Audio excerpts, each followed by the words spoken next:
ಸ್ವಾದವ ಬಲ್ಲ ರಸಿಕರಿಗೆಂದು ರೋಗವಿಲ್ಲ. ನಾಲಿಗೆಗೆ ರುಚಿ ರುಚಿ, ನಾಸಿಕಕ್ಕೆ ಘಮ ಘಮ, ಸವಿ ಸಮಾಗಮ ಬಲೆ ಬೊಂಬಾಟ್. ಸಮ ಸಮ ತೂಕ ಪರಿಮಳ ಪಾಕ, ಅಂತಹ ಭೋಜನಕ್ಕೆ ಸಾಟಿ ಇಲ್ಲ. ಕಣ್ಣಿಗೆ ಹಿತ ಮನಸ್ಸಿಗೆ ಖುಷಿ, ಸಿಕ್ಕರೆ ಬದುಕೆ ಬಲು ಬೊಂಬಾಟ್. ಊಟದ ಎಲ್ಲ ಸ್ವಾದವ ಬಲ್ಲ ರಸಿಕರಿಗೆಂದು ರೋಗವಿಲ್ಲ.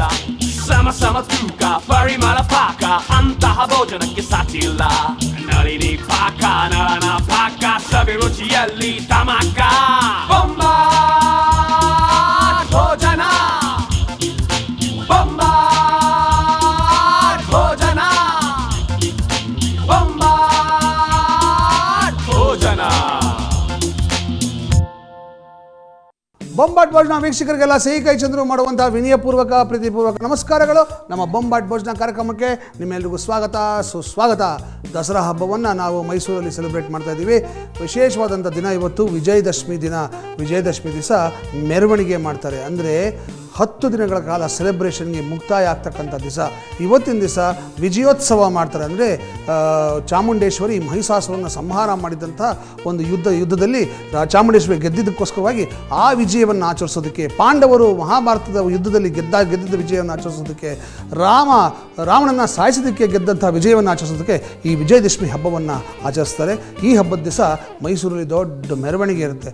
ಪ್ರಪಂಚದ ನಾನಾ ಭಾಗಗಳಿಂದ ಬೇಕಾದಷ್ಟು ಜನಗಳು ಬರ್ತಾರೆ. ಭಾರತೀಯರು, ಬೇರೆ ದೇಶದವರು, ವಿದೇಶಿಯರು ಎಲ್ಲ ಬಂದು ಈ ದಸರಾ ಮೆರವಣಿಗೆಯನ್ನು ನೋಡ್ತಾರೆ. ವಿಶ್ವವಿಖ್ಯಾತವಾದಂಥ ಈ ದಸರಾ ಮೆರವಣಿಗೆಯಲ್ಲಿ ಜಂಬೂ ಸವಾರಿ ಮೇಲೆ ಚಾಮುಂಡೇಶ್ವರಿ ದೇವಿಯ ಫೋಟೋವನ್ನಿಟ್ಟು ಪೂಜೆ ಮಾಡ್ತಾರೆ ಮತ್ತು ಮೆರವಣಿಗೆ ಕರ್ಕೊಂಡು ಹೋಗ್ತಾರೆ. ಆ ಮೆರವಣಿಗೆ ಸೀದಾ ಬನ್ನಿ ಮಂಟಪಕ್ಕೆ ಹೋಗುತ್ತೆ. ಅಲ್ಲಿ ಕೂಡ ಬನ್ನಿ ಮರಕ್ಕೆ ಪೂಜೆ ಮಾಡಿ, ಬನ್ನಿ ಮರ ಬಹಳ ಶ್ರೇಷ್ಠವಾದಂಥ ಮರ. ಬನ್ನಿ ಮರದಲ್ಲಿ ಪಾಂಡವರು ತಮ್ಮ ಅಸ್ತ್ರಗಳನ್ನು ಗಂಟು ಕಟ್ಟಿ ಮೇಲೆ ಇಟ್ಟಿದ್ದರಂತೆ ಅಜ್ಞಾತವಾಸದಲ್ಲಿ. ಯುದ್ಧ ಆದಾಗ ಅರ್ಜುನ ಹೋಗಿ ಅದನ್ನು ಇಳಿದು ಪೂಜೆ ಮಾಡಿ, ನಮ್ಮ ಅಸ್ತ್ರಗಳನ್ನು ಕಾಪಾಡಿದ್ದ ತಾಯಿ ನೀನು ಅಂತ ಹೇಳಿ ಬನ್ನಿ ಮರಕ್ಕೆ ಪೂಜೆ ಮಾಡಿ ಯುದ್ಧ ಮಾಡಿದಾಗ ಯುದ್ಧದಲ್ಲಿ ಗೆದ್ದರಂತೆ ಅರ್ಜುನ. ಹಾಗಾಗಿ ಬನ್ನಿ ಮರ ಕೂಡ ಬಹಳ ಶ್ರೇಷ್ಠ. ಮೈಸೂರಲ್ಲಿ ಬನ್ನಿ ಮಂಟಪ ಅಂತ ಒಂದು ಜಾಗ ಇದೆ, ಅಲ್ಲಿ ಒಂದು ದೊಡ್ಡ ಬನ್ನಿ ಮರಕ್ಕೆ ಹೋಗಿ ಪೂಜೆ ಮಾಡ್ತಾರೆ. ಇವತ್ತು ನಮ್ಮ ದಸರಾ ಕಾರ್ಯಕ್ರಮದ ವಿಶೇಷ ಕಾರ್ಯಕ್ರಮ, ವಿಶೇಷ ಕೈರುಚಿ ಕಾರ್ಯಕ್ರಮಕ್ಕೆ ಒಬ್ಬರು ಗೆಸ್ಟಾಗಿ ಬರ್ತಾ ಇದ್ದಾರೆ. ಅವರು ವಿಶ್ವವಿಖ್ಯಾತವಾದಂಥವ್ರು. ಯಾಕೆ ಅಂದರೆ ಇಡೀ ಪ್ರಪಂಚವನ್ನೆಲ್ಲ ಸುತ್ತಾಡಿ ಹಾಸ್ಯ ಕಾರ್ಯಕ್ರಮಗಳನ್ನು ಕೊಟ್ಟು ಅದ್ಭುತವಾದಂಥ ಹಾಸ್ಯ ಭಾಷಣಕಾರರು, ಅದ್ಭುತವಾದಂಥ ಅಣುಕು ಕಲಾವಿದರು, ಅದ್ಭುತವಾಗಿ ಮಿಮಿಕ್ರಿ ಮಾಡ್ತಾರೆ. ಬಹುಶಃ ಯಾರು ಮಾಡದೇ ಇರೋ ಅಂಥ ಅನುಕರಣೆಗಳನ್ನು ಅವ್ರು ತುಂಬ ಚೆನ್ನಾಗಿ ಮಾಡ್ತಾರೆ. ಅವ್ರು ಎಲ್ಲಿರ್ತಾರೋ ಅಲ್ಲಿ ಎಲ್ಲರೂ ನಗ್ತಾ ಇರ್ತಾರೆ, ಹೊಟ್ಟೆ ಹಿಡ್ಕೊಂಡು ನಗ್ತಾ ಇರ್ತಾರೆ, ಅಷ್ಟು ನಗಿಸ್ತಾರೆ ಅವರು ಇವತ್ತು ನಮ್ಮ ಕಾರ್ಯಕ್ರಮಕ್ಕೆ ಬಂದಿದ್ದಾರೆ. ಅವರು ಇವತ್ತಿನ ವಿಶೇಷ ಅತಿಥಿ. ಅವ್ರ ಜೊತೆ ನಾನು ಇವತ್ತು ದಸರಾ ಹಬ್ಬದ ವಿಜಯದಶಮಿಯ ಸ್ಪೆಷಲ್ ಎಪಿಸೋಡನ್ನು ಮೈಸೂರಲ್ಲಿ ಆಚರಿಸ್ತಾ ಇದ್ದೀನಿ. ಸೊ ಕರೆದುಬಿಡ್ಲಾ, ladies and gentlemen, please welcome the one and only Narasimha Joshi. ನಮಸ್ಕಾರ. ನಮಸ್ಕಾರ. ನಮಸ್ಕಾರ. ಚೆನ್ನಾಗಿದ್ದೀರಾ? ಚೆನ್ನಾಗಿದ್ದೀವಿ ಸರ್. ಬಹಳ ಸಂತೋಷ. ಇವರು ನರಸಿಂಹ ಜೋಶಿ ಅಂತ ನನ್ನ ಬಹಳ ಒಳ್ಳೆಯ ಸ್ನೇಹಿತರು. ನರಸಿಂಹ ಜೋಶಿ ಅವರು ಬಹಳ ಒಳ್ಳೆಯ ಅಣುಕು ಕಲಾವಿದರು. ಎಷ್ಟು ಚೆನ್ನಾಗಿ ಅನುಕರಣೆ ಮಾಡ್ತಾರೆ ಅಂದರೆ ನಂಬಕ್ಕೆ ಸಾಧ್ಯ ಇಲ್ಲ. ನೀವು ಸಾಮಾನ್ಯವಾಗಿ ಈ ಮಿಮಿಕ್ರಿ ಮಾಡೋ ಆರ್ಟಿಸ್ಟ್ಗಳು ಸಿನಿಮಾ ಆ್ಯಕ್ಟರ್ಗಳನ್ನು ಅನುಕರಣೆ ಮಾಡೋದನ್ನು ನೋಡಿದ್ದೀರ. ಇವರು ವೈಶಿಷ್ಟ್ಯ ಏನಪ್ಪ ಅಂದರೆ ಇವರು ರಾಜಕೀಯ ವ್ಯಕ್ತಿಗಳನ್ನು ಅನುಕರಣೆ ಮಾಡ್ತಾರೆ, ಅದ್ಭುತವಾಗಿ ಮಾಡ್ತಾರೆ. ಬಹುಶಃ ಇವರಷ್ಟು ಚೆನ್ನಾಗಿ ಬೇರೆ ಯಾರೂ ಮಾಡೋದೇ ಇಲ್ಲ. ಭಾಳ ಸಂತೋಷ ಆಯಿತು. ನಮ್ಮ ದಸರಾ ಹಬ್ಬಕ್ಕೆ ಶುಭಾಶಯಗಳು ನಿಮಗೆ. ನಮ್ಮ ಕಾರ್ಯಕ್ರಮಕ್ಕೆ ಸ್ವಾಗತ. ಧನ್ಯವಾದ ಸರ್. ದಸರಾ ಹಬ್ಬನ ನನ್ನ ಮನೆಯಲ್ಲಿ ಮಾಡ್ತಿದ್ದೆ ನಾನು. ಮೈಸೂರಿನಲ್ಲಿ ಕರ್ಕೊಂಡು ಬಂದು ನನ್ನ ಮಾಡಿಸಿ ಸಿಹಿ ಕೈ ಚಂದ್ರು ಅಣ್ಣರ ಜೊತೆಯಲ್ಲಿ ಸಿಹಿ ತಿನ್ನೋ ಒಂದು ಅವಕಾಶ ಕಲ್ಪಿಸ್ಕೊಟ್ಟಿದ್ದೀರಿ. ನಿಮಗೆ ನಾನು ತುಂಬ ಧನ್ಯವಾದ ಹೇಳ್ತೀನಿ ಸರ್. Thank you.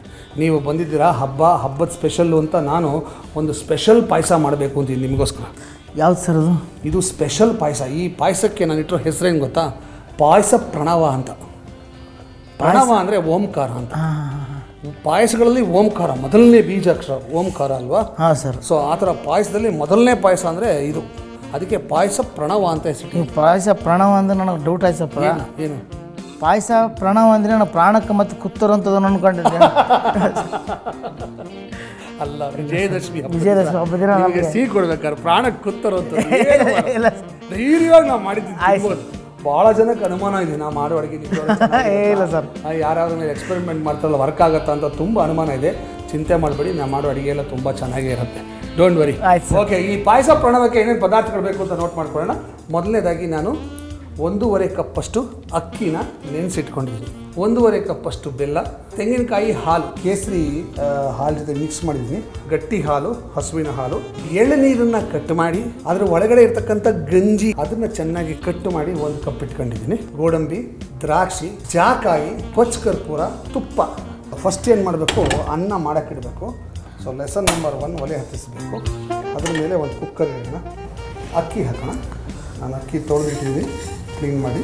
ಇದಕ್ಕೆ ಹಾಲು, ತೆಂಗಿನಕಾಯಿ ಹಾಲು, ನೀರು ಮತ್ತು ಬೆಲ್ಲ ಓಕೆ ಸ್ವಲ್ಪ ಕಲಿಸ್ಬಿಡೋಣ.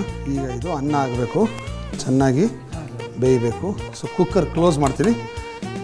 ಪೂರ್ತಿ ಬೇಯಬಾರ್ದು, ಒಂದು ಮುಕ್ಕಾಲು ಬೇಯೋ ತನಕ ಕೂಗಿಸ್ಬೇಕು ಇದನ್ನು. ಓಕೆ, ಸೊ ಒಂದು 2 ವಿಸಿಲ್ ಸಾಕು. 2 ವಿಸಿಲ್ ಆಗಬೇಕು. ಅಷ್ಟರಲ್ಲಿ ನಿಮ್ಮೆಲ್ರಿಗೂ ಒಂದು ಕಿವಿ ಮಾತು. ಓಕೆ ರೋಹಿಣಿ, 24/7 ಸುಮ್ಮನೆ ಫೋನಲ್ಲಿ ಮಾತಾಡ್ಕೊಂಡೇ ಇದ್ಬಿಡೆ. ಗಂಡಂಗೆ ಏನು ಬೇಕು ಏನು ಬೇಡ ಏನು. ನಾನು ಆಮೇಲೆ ಫೋನ್ ಮಾಡ್ತೀನಿ. ಇವ್ರು ಯಾರೋ ತುಂಬ ಮಾತಾಡ್ತಾ ಇದ್ದಾರೆ ನಮ್ಮ ಯಜಮಾನ್ರು. ಸ್ವಲ್ಪ ಪಾಠ ಕಲಿಸ್ಬಿಟ್ಟು. ಏನು ಪ್ರಾಬ್ಲಮ್ ನಿಮಗೆ? ಬೈಬೇಡ. ನಾನು ಫೋನಲ್ಲಿ ಮಾತಾಡಿದ್ರೆ ನಿಮ್ಗೆ ಏನು ತೊಂದರೆ ಅಂತ? ಬೈಬೇಡ ಪ್ಲೀಸ್. ಜೇನುತುಪ್ಪ ಎಲ್ಲಿಟ್ಟಿದ್ಯಾ? ಯಾಕೆ? ಹಚ್ಕೊಂಡು ಒಂದು ಅರ್ಧ ಗಂಟೆ ಬಿಟ್ಟು ಮುಖ ತೊಳ್ಕೊತೀನಿ. ನನ್ನ ಮುಖನೂ ನಿನ್ನ ಮುಖ ಥರ ಆಗುತ್ತೆ. ಸರಿ, ಅಲ್ಲಿ ಅಡುಗೆ ಮನೆ ಸೆಕೆಂಡ್ ಶೆಲ್ಫಲ್ಲಿದೆ, ತಗೊಳ್ಳಿ. ಜೇನುತುಪ್ಪ ಹಚ್ಕೊಂಡ್ರೆ ಏನಾಗುತ್ತೆ ಅನ್ನೋದನ್ನ ಅವ್ರಿಗೆ ಹೇಳ್ಬೇಕು ತಾನೆ. ನಾನು ಹೇಳಲ್ಲ, ನೀನು ಹೇಳ್ತೀಯ? ನೀವೇ ಹೇಳಿ, ತಂದ್ಕೊಡ್ತೀನಿ. ಈಗ ಜೇನುತುಪ್ಪನ ಮುಖಕ್ಕೆ ಹಚ್ಕೊಂಡು ಒಂದು ಅರ್ಧ ಗಂಟೆ ಮುಖನ ಹಾಗೆ ಬಿಟ್ಬಿಟ್ಟು ಆಮೇಲೆ ತೊಳ್ಕೊಬೇಕು. ದಿನ ಹೀಗೆ ಮಾಡ್ತಾ ಇದ್ರೆ ಒಂದು 15 ದಿವಸ ಆಗೋ ಅಷ್ಟರಲ್ಲಿ ಮುಖ ಕಾಂತಿಯುತವಾಗಿರುತ್ತೆ. ಮಾಡಿ, ಟ್ರೈ ಮಾಡಿ. ಇವತ್ತು ವಿಶೇಷವಾದಂಥ ಕೈ ರುಚಿ ನನ್ನ ಜೊತೆ ಇದ್ದಾರೆ ನರಸಿಂಹ ಜೋಶಿಯವರು. ಅವ್ರಿಗೋಸ್ಕರ ಸ್ಪೆಷಲ್ಲಾಗಿ ಪಾಯಸ ಪ್ರಣವ ಮಾಡೋದು ಹೇಗೆ ಅಂತ ಹೇಳ್ಕೊಡ್ತಾ ಇದ್ದೀನಿ. ಇದು ಕುಕ್ಕರ್ ಚೆನ್ನಾಗಿ ಕೂಗಿದೆ. ಓಕೆ, ಇದನ್ನು ಓಪನ್ ಮಾಡೋಣ. ಈಗ ಇದಕ್ಕೇನು ಮಾಡೋಣ ಅಂದರೆ ಹಾಲು ಹಾಕೋಣ.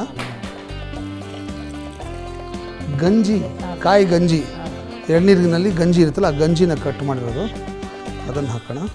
ಏಲಕ್ಕಿ ಪುಡಿ, ಪಚ್ ಕರ್ಪೂರ, ಇದು ಅಡುಗೆಗೆ ಬಳಸುವಂಥ ಕರ್ಪೂರ. ಇದು ಇದಕ್ಕೆ ಪಚ್ ಕರ್ಪೂರ ಅಂತ ಕರೀತಾರೆ. ಇದಕ್ಕೆ ಜಾಕಾಯಿ ಪುಡಿ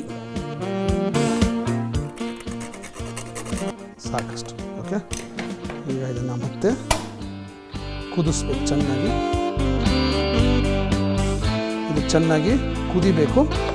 ಅಷ್ಟರಲ್ಲಿ ನಿಮ್ಮೆಲ್ರಿಗೂ ಒಂದು ಬ್ರೇಕ್. ಭೋಜನ